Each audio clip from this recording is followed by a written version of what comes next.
All right, let's get into it.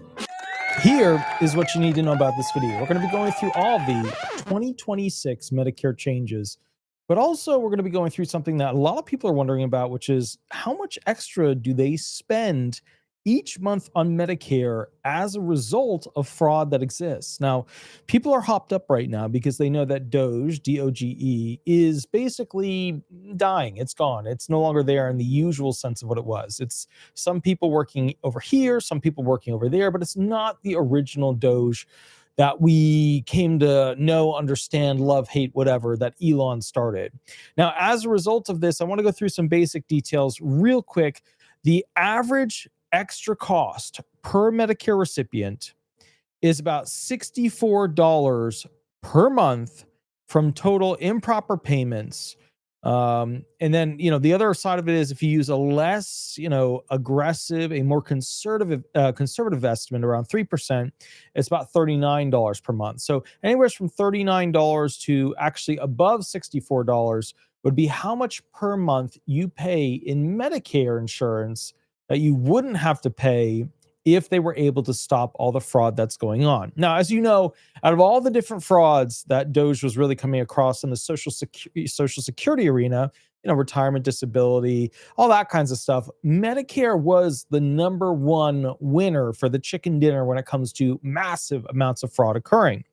Now, let's talk about this real quick. CMS did recover about $49 billion in fiscal year 2023 through integrity efforts, yielding an $8.30 return for every $1 that they invested to investigate and figure out what's going on. Now, for the latest fiscal year 2024 data, improper payments held steady at around $54 billion.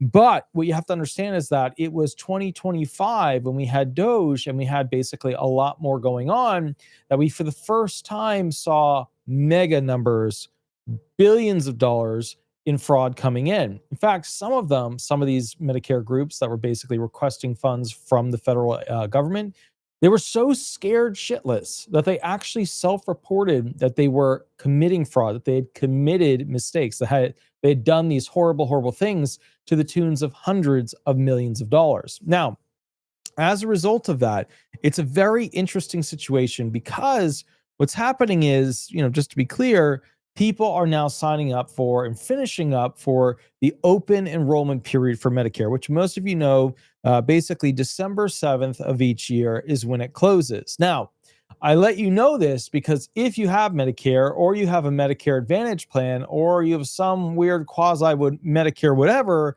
the bottom line is you need to go and make sure you've got the best thing that you possibly can. You got to check and make sure that everything is lined up for your types of conditions, your types of medications, etc.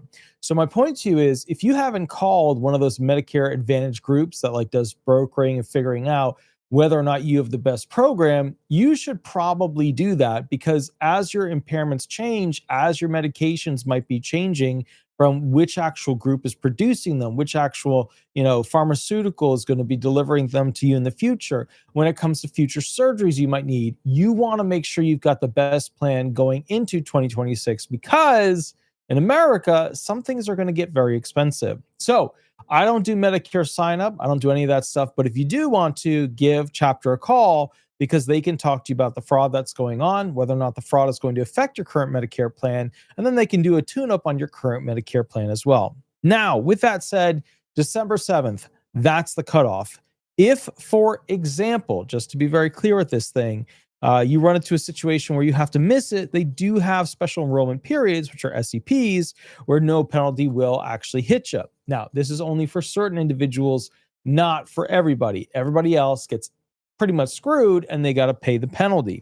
So basically, if you or your spouse are still working and had credible employment group health coverage, 8-month SEP after employment of coverage ended, then you can go ahead and use that SEP potential. If, for example, you moved out of your Medicare Advantage or Part D plan service area, you can still go ahead and, get something going. If you lost credible coverage involuntarily, like your, company fired you, you're not going to get hit with a fine. If you qualify for extra help or LIS or Medicaid, They'll go ahead and help you out. If you were a Medicare Advantage plan that left your area, like you just couldn't get access to it, you left your employer, something happened, you usually won't get fined.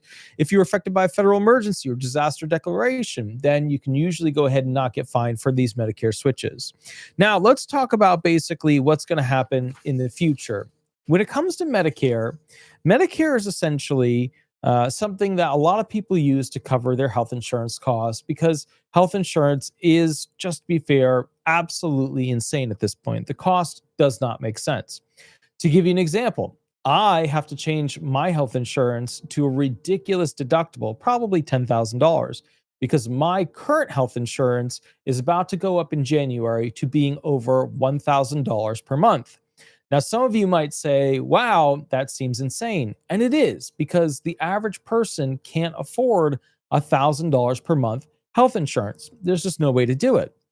Now, insurance across the board, property insurance, car insurance, all of these have gotten out of control. A large reason that is that tech companies, pharmaceutical companies, and insurance companies largely pay to put those butts in those political seats. So they keep raising their costs and raising their costs to make higher profit. But we, as the American people, can't really afford it anymore.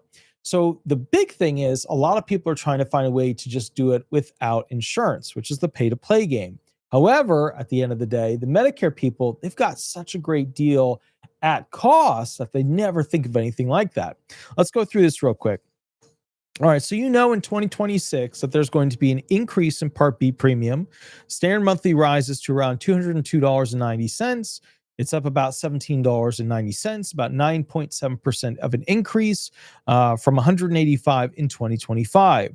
Now, this is a very large, second largest increase in the program history, which is partly due to costs for new treatments like the Alzheimer drug.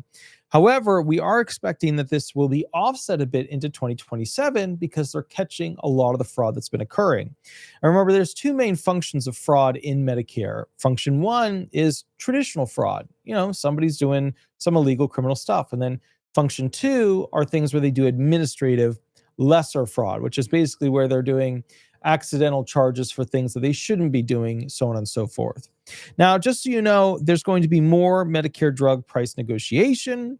They're hoping that basically the higher cost issues with Part D drugs, they'll be able to go ahead and with discounts get a reduction. Let's see, they're launching on January 1st with discounts, 38 to 79% reduction options for certain actual drugs. But to be clear here, what's probably going to have the greatest effect on actual pharmaceutical, drug use is that there's a couple billionaires right now that are opening their own pharmaceutical companies to be competitive in price. That's probably going to go ahead and change the landscape of Medicare more so than the government's ability to negotiate with the current pharmaceuticals. Now, let's go through this real quick. Part D out-of-pocket cap is going to increase. So the annual cap on covered drug costs will rise to basically $2,100 up from $2,000 in 2025 after the deductible. Includes a 25% co-insurance in the initial coverage phase, so just be aware of that.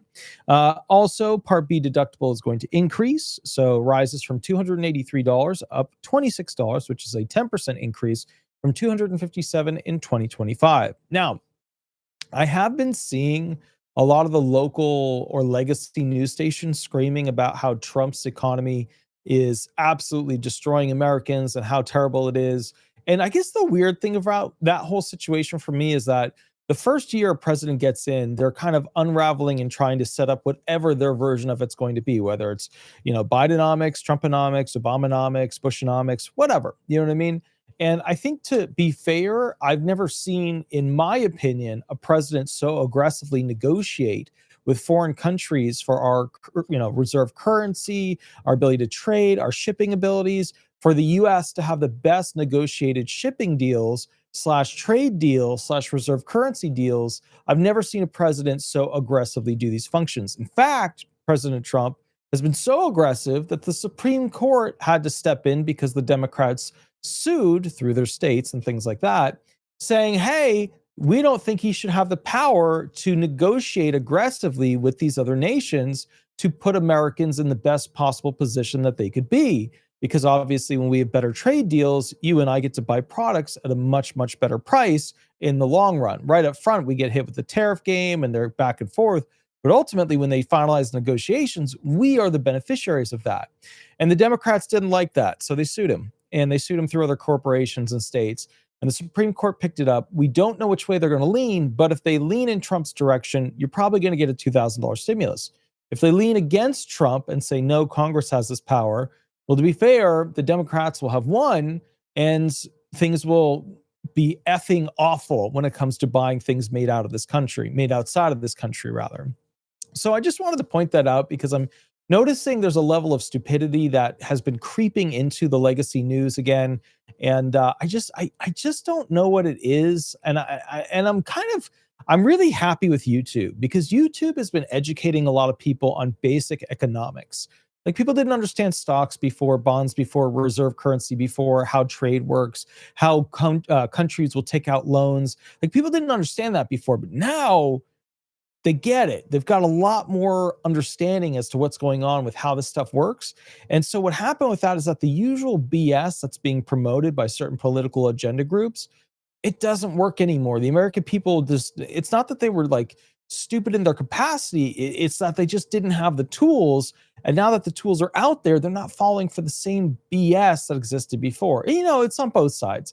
There were things on the left and the right where we used to be like, oh, that's the way it worked. You know, like the left can't make the argument that, you know, certain racial groups can go ahead and not find where the DMV is. Like, that used to be one of the main arguments of the left, that, you know, like the black minority group couldn't find the DMV, and, you know, they had to do all these things because of it, right? That used to be the proffered notation. But at the same time, that just was, it was completely and utterly wrong. You know, it was just basically trying to drum up votes through welfare and other types of programs and claiming that people were less than. It was a weird version of racism that ironically got them votes. But then again, you have on the right side. The right side, you know, talks about all kinds of things, like, you know, for civil rights, they'll say, yeah, everybody deserves this, this, and this. And then they'll be like, okay, yeah, but we don't want to give you this, because if we give you this, it's, you know, you're going to have too much, or it's a slippery slope, or it's a this or that. So it goes both ways. It just goes both ways. All right, next one, Part A deductible and co-insurance adjustment. So inpatient hospital deductible increases to $1,736. That's $60 more than 2025's $1,676. Next thing, AI-powered prior authorization is a pilot program for Medicare. You know, basically they're figuring out how they're going to be handling HIPAA situations in the future using AI. So they're launching a test program using AI to streamline prior authorizations for services. That way, basically, if you need to get something done, you know, you can hyper automate essentially the process of getting the okay, getting everybody on board, sharing medical documentation, etc. Because, you know, we had HIPAAs and we had high techs. Now we're going to have basically a CMS AI-powered prior authorization pilot program. All right, now next thing, limits on special supplemental benefits for the chronically ill in Medicare Advantage. CMS is going to restrict non-health related perks. In other words, grocery, transportation to those with a reasonable expectation of improving, health for chronic potential issues. There was a lot of people getting basically benefits, which I was happy to see. But they're going to be cutting a lot of that back. So you just got to understand that's going to be a species spicy meatball for some particular individuals. Next one is basically automatic renewals for Medicare prescription payment plans. They're going to have essentially participants, and they're going to go ahead and have auto renewal unless they opt out. That's another thing. They're going to have Medicare Advantage plan stability with reductions. So just to kind of keep things in mind, there's going to be about 5,600 MA plans available, which is a slight drop after premiums fall to about $11.50 per month. There's going to be Part D plan and premium shifts. Standalone Part D plans will drop to about $360 from $464. Average premiums fall to $34 a month, but max deductible rises to $615, which is $25 more. So I guess the theme that you should keep in mind with all these 2026 changes is that things are going to get expensive. They're going to get a lot more expensive, but they should drop in cost over the next couple of years. They should actually become significantly cheaper over the next couple of years. However, with that said, if there is something dramatic that happens, remember a war with Russia, a war with China, if, for example, you know, these countries start to limit raw resources that are needed for these pharmaceutical companies, needed for basically, these employees that work at these different places, such as protective materials to keep the medical professionals safe. If that happens, just to be clear, it could get more expensive again. So that's just something to keep in mind. Now, an additional note, please remember, happy Thanksgiving. It is super early in the morning. Everybody's asleep because they're going to be waking up and hanging out with their friends and family. But happy Thanksgiving and happy holidays to everybody. I'm really excited to basically just take a couple of days off because I've been really pushing hard, and it's been frustrating. I got to be honest with you. People are better now. Okay, so back in the day, people would call in with just questions like, and they were just not good questions, right? They would call in, and a lot of them were feeding their ego. But what I've realized is this: like a lot of people who basically think that they're disabled, and keep in mind, I've only been doing this for over 15 years. I don't know exactly how many years because I have to sit back and go back in the timeline, but I've owned my firm for 12 going on 13 years. I worked for other firms for, I don't know, 4 or 5 years before that. And then I did other stuff in the disability field with ADA stuff with academia. So like, I've been in this field for a long time. And what I've realized, just as like a side note, and this has nothing to do with the video, but I just wanted to tell you something that I've realized. Maybe it's true. You've noticed it too. Maybe you say it's totally wrong, but this is the truth that I've found. When people are really disabled and they call you for the first time, the thing that they're going to tell you is about every medical event that has occurred, not the thing where they got into a car accident, not the thing where basically, they fell off the bicycle, not the thing where they grew up and they had anxiety. That's not what they tell you about. They tell you about the actual medical events, the surgeries. They talk to you about the, big medical tests, the big medical machines, the things that happen in their life that are medical. Those are usually the people who are truly disabled, right? Because they're on track, they're trying to get treatment, they're finding out that the treatment isn't really working, they're trying their best to do it. Those are the usually disabled people. The people who are full of total and complete bullshit are the ones that call you up and want to tell you a story. My God. And if the story is like a 5-minute oration on like, why you should believe them, bullshit artist, total bullshit artist. And I understand some people have mental impairments where they got to like start the story to like kind of get it rolling. Get a rolling start to explain what's going on in their life. And I don't mean those people. I mean those individuals who are telling you a story to try and convince you how disabled they are. And the first thing you start asking them about is medical treatment, and their whole thing falls apart. And then they get mad at you because they realize that their story is pretty much a bullshit walk through the park of why you should believe them. And like when I look back, now that I've hit the end of 2025, now that I've, come into the Thanksgiving break, and I sit back and I think to myself, I don't know how many minutes per day I've wasted trying to get through how many people, because I answer phone calls. A lot of disability attorneys don't answer calls. You have to get through a person to get through a person to get to them. But I answer calls. And one of the things that, like, just to clarify, that just annoys me is that, like, you will get people who will purposely waste your time to feed their ego about, and their whole thing is they call you and they're like, so clearly I'm disabled, right? And there's just, obviously it's a good claim, right? When you get the obviously it's a good claim, right, or clearly I'm disabled, when you get that level of like feeding the ego, like it's just, and it's sad. Because, the first thing I got to do is look at the medical documentation. But if somebody's spitting back reports to me, they did this surgery, this happened, they got this medical test, this happened, and they're spitting numbers to me, I know real quick where they are on the spectrum of how disabled they are. But, you get people with fibromyalgia, you get people with, for example, autism, autism spectrum. God, there is a rampant level of victimhood going on, and it is just, it's not okay. It's not good. There is a very, very high level of victimhood going on in the autism arena. It's not as bad anymore with fibromyalgia. I think people have kind of realized that, like, most of society, there were a lot of people complaining about fibromyalgia and saying how horrible it was.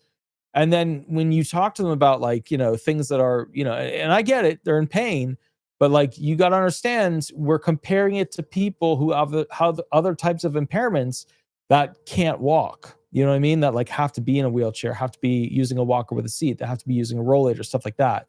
So you get a lot of, fibromyalgia people where they're like, I can't sit for more than 3 hours in a row.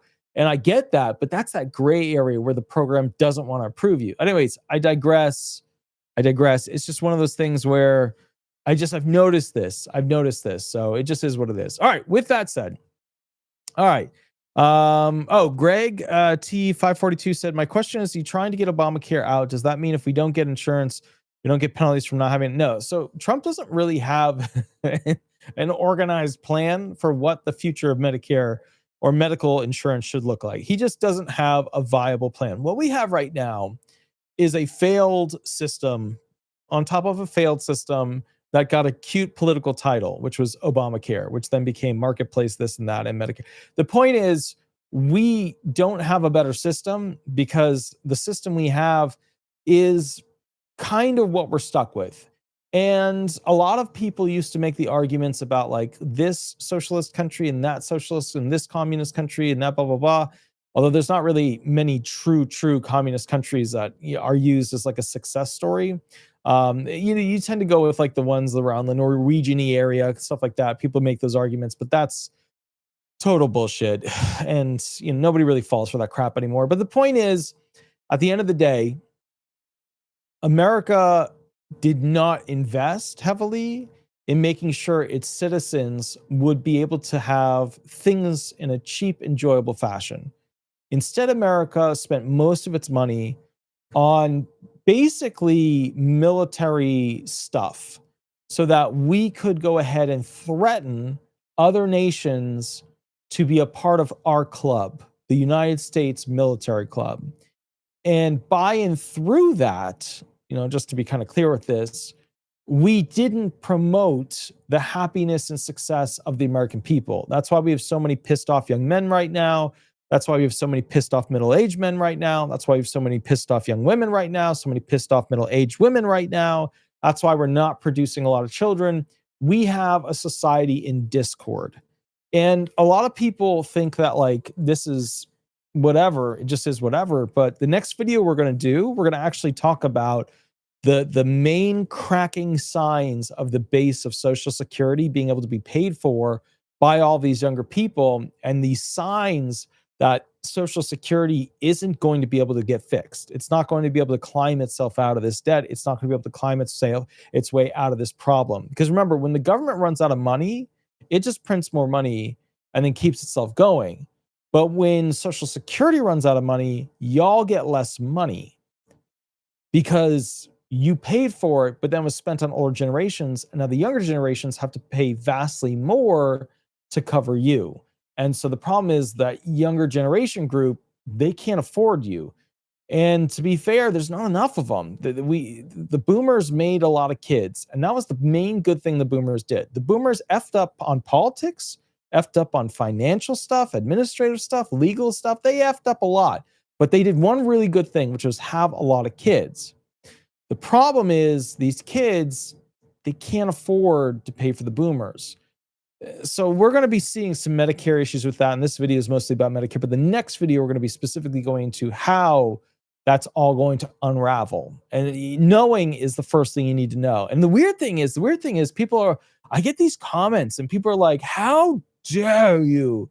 How dare you scare these elderly retired people and disabled people? Yeah. How dare I read you the Riot Act on what is not maybe going to happen? As of right now, legally, politically, administratively, categorically, as of right now, this is going to happen. There's no savior bill. There's no white knight, white horse, magical, fluffy, this or that cloud that's going to fix all this. This is definitively going to fail.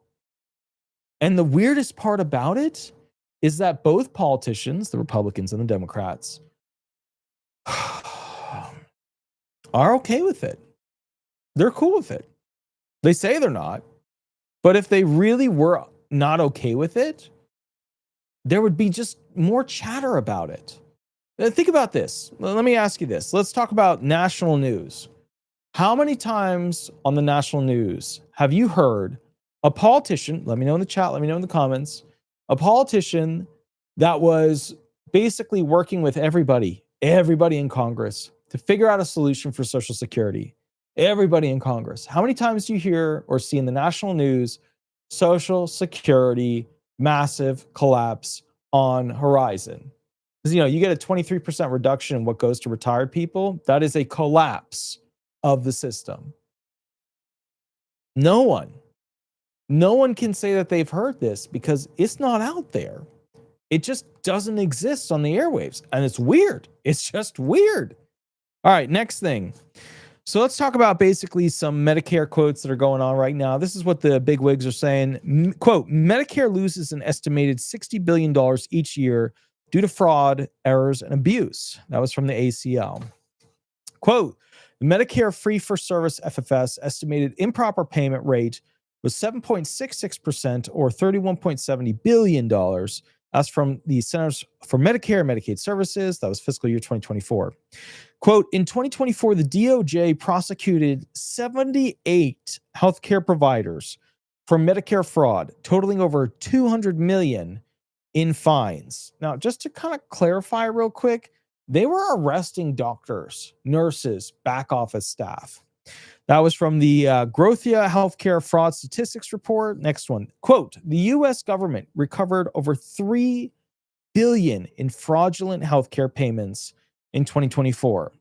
Okay, so over $3 billion healthcare payments in 2024. Next one. Quote, the federal officials are seeking to overhaul how Medicare pays healthcare providers after an alleged $3 billion scheme to defraud the program, which would be one of the largest such schemes in its history, the Washington Post. Quote, the programs are susceptible to improper payments, as well as potential mismanagement and fraud, waste, and abuse. CMS implemented dozens of GAO recommendations, to fix Medicare. However, over 100 recommendations remain unimplemented. That's from the U.S. Government Accountability Office. Quote, since 2007, the Healthcare Fraud Unit has charged more than 5,400 defendants with fraudulently billing Medicare for $27 billion. Thursday's announcement underscores historic law enforcement success. That's from the Department of Justice, DOJ. Okay. Quote, the Justice Department today announced the 2024, that was February 6, 2025, announced the 2024 National Healthcare Fraud Enforcement Action, 193 defendants for their alleged participation in various healthcare fraud schemes involving approximately $2.75 billion in intended losses. From the DOJ press release, February 6, 2025. Another quote, the action resulted in criminal charges against 324 defendants for their alleged participation in various healthcare fraud schemes involving over $14.6 billion in intended loss. Remember, if you add on top of that, the Villages Health, reported fraud and improper, basically charges and the schemes that were going on, that number actually grows quite a bit more. So, that's that 14.6 billion did not include all the Villages Health fraud that was going on. Okay. And basically we've had over the past year, the largest healthcare fraud takedown in US history. So it's been, it is what it is. DOJ announcement on 2025 National Healthcare Fraud Takedown. That was in June 30th of 2025. Final quote, together we are committed to make America healthy again by combating fraud and abuse of Medicare and Medicaid and ensuring that these programs truly serve the American people. It's from HHS Secretary Robert F. Kennedy Jr. I watched the congressional interactions with Kennedy. I was disgusted by the Democrats. I would like the Democrats to go back to the Clinton era where they were trying to do good for the American people and not good for the political party. I know the Republican Party does the same thing. I'm not saying that, but I saw how the Democrats beat up on Kennedy, how Kennedy had convinced. They had voluntarily, the food companies had voluntarily done a bunch of the things that he wanted. And yet they don't acknowledge that. They just shit all over him. And compared to the prior HHS secretary, he has done immense, incredible things. But yet they just, I don't know. I was disgusted by it. Every day I become a little bit more disgusted with the politicians, a little bit more angry, a little bit more anxious, a little bit more. There's some hate there because I know that Americans will watch that and they'll be like, oh, Kennedy did a terrible job. Kennedy has done more than most of these HHS secretaries that came before him. And the weird thing about it is at the end of the day, like as I watch it all coming down, I get really frustrated because it's a bunch of rich people telling us how they want it to come down. And they don't give a flying F about how healthy we are. They actually do better the more often and younger we pass. That's like the underlying shitty part of this. If you pass away, who gets to keep all that money you paid into? Social Security?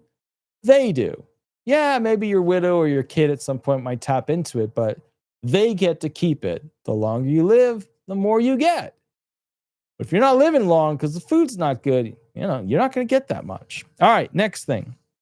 Here are the top Medicare frauds that you need to know about that have happened because it's going to change the layout of how Medicare happens in 2026. So let's do basically a walk back so that you kind of know from the smaller ones to the bigger ones. And these are just the ones that they've had from not too long ago. Not too long ago. These are recent. Every single one of these is like 2024, 2025. Okay. Rite Aid false claims. Rite Aid. Okay. 7.5 million settlement, part of a 1.7 billion total recovery. Fraudulent billing practices highlighted in the DOJ's fiscal year 2024 summary for Rite Aid. Next one.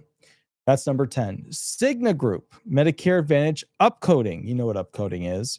$172 million settlement. Okay. Submitted inaccurate diagnoses codes to inflate payments, part of a broader MA fraud crackdown. So Rite Aid, Cigna, you got it. Next one, at-home catheter scheme. This was national. This was all over the place. All right, so $2 billion potential violation. They haven't figured out everything as to how much actually occurred for how much was improperly done yet, but they have some figures. False billing for catheters, 1/5 of Medicare's 2023 medical supply spend was flagged, submitted as inaccurate diagnoses. Very, very, very sad thing. Number 7, Medicare Part D pharmacy credentialing fraud. This was in Houston. 160 million alleged in total loss. Basically, there was a guy named Mohammed Makbel, convicted of 15 counts for fake pharmacies submitting fraudulent RX claims. That was February 2025 conviction. Then you had number 6 on the list, durable medical equipment, genetic tests, Southern District of Florida. That was a 46 million alleged intended loss. That was a telemedicine company owner targeted beneficiaries via deceptive calls for unneeded DME and tests. That was June 2025. Then you have number 5 on the list, genetic testing lab schemes. That was in Houston, $356 million in alleged intended loss. A lab owner indicted for kickback-induced unnecessary tests. That was January 2025, but 2024 was when the takedown occurred. Then you have basically wound care allografts scheme. That one had multiple defendants, lots of people involved. Total of $1.1 billion. $1.1 billion in alleged intended loss. There were 7 defendants, 5 medical pros charged for fraudulent claims to Medicare for unnecessary wound treatment. That was June of 2025. Then you had telemedicine, which was basically genetic testing fraud. That was 1.17 billion, 703 million in claims submitted. Just to kind of like clarify, there was a lot. There was basically 49 defendants, lab owners, special kickback systems, telemarketing was involved, 58 cases across districts like Texas, New Jersey. Again, caught and charged June of 2025. Most of these are June of 2025, just so you know. Then you also have the wound care amniotic grafts, which is $900 million. On alleged loss, $600 million was paid out. 4 defendants targeted terminally. February 2024 takedown. They targeted the ill, the elderly patients with unnecessary grafts. Medicare payments paid $1 million plus per patient on average over 16 months. So that was a mega one. And then you have Operation Gold Rush. That's the biggie. That's the saucy banana. That's the June 2025 holy cannoli. 10.6 billion. Just to clarify, we have too many people on food stamps. But even with all of those people on food stamps, cost around 9 billion-ish. 9 billion to feed them all for 1 month. This company created a loss that was an alleged intended loss of more than every single food stamp recipient's benefits for a single month in America. Okay, just to kind of put that in perspective. $900 million from Medigap insurers, $41 million from Medicare, 11 defendants charged for using stolen identities of 1 million plus Americans to bill for unrequested urinary catheters and DME via fake companies. The DOJ seized $27.7 million. 4 were arrested in Estonia.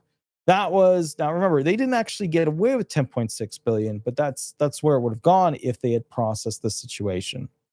Why do I bring this forward to you?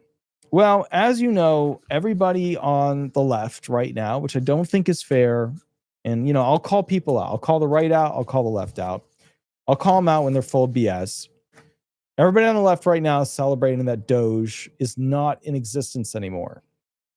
But to be fair, as they scream and claim that Doge does not really, that they didn't achieve anything, they didn't accomplish things.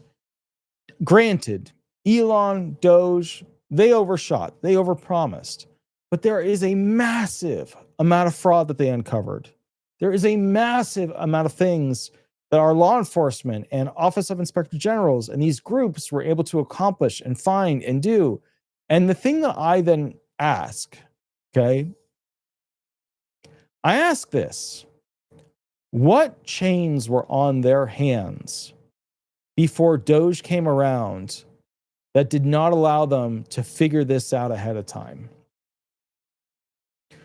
It just seems to me like fraud does really well when one political party gets in. And it's the kind of fraud that costs you guys, the Americans, the recipients, the most. Now, granted, the Republicans, you know, they're giving way too many tax credits and tax breaks to the rich. But if anybody knows basic economics, if you don't give those tax incentives to the rich, then they won't create more jobs for the middle class. Now that's going to change because AI is going to replace all of that. And then these major companies are just going to be a group of people at the top and then a bunch of AI bots doing most of the functions. You will see over the next 2 years, companies in America having what they already have and have had for a while in China, which are complete blackout warehouses where they produce and manufacture everything. There's not a single human in the warehouse unless something needs to be serviced, worked on, oiled, whatever. Complete blackout warehouses, machines just doing what machines do to produce products. We're going to see that in America. What does this mean to you? Well, now they have robots. They have robots that can do blue collar, work, tiling, electrical, plumbing, whatever. Now they have robots that can do laundry, cleaning, caulking of molding. They have robots that can do all that stuff now. The point of it is you got about 3 to 5 years before these robots become affordable. So, like when a fancy car comes out and the rich are like, look at my fancy car. It's so beautiful. Wow, blah, blah, blah, blah, blah.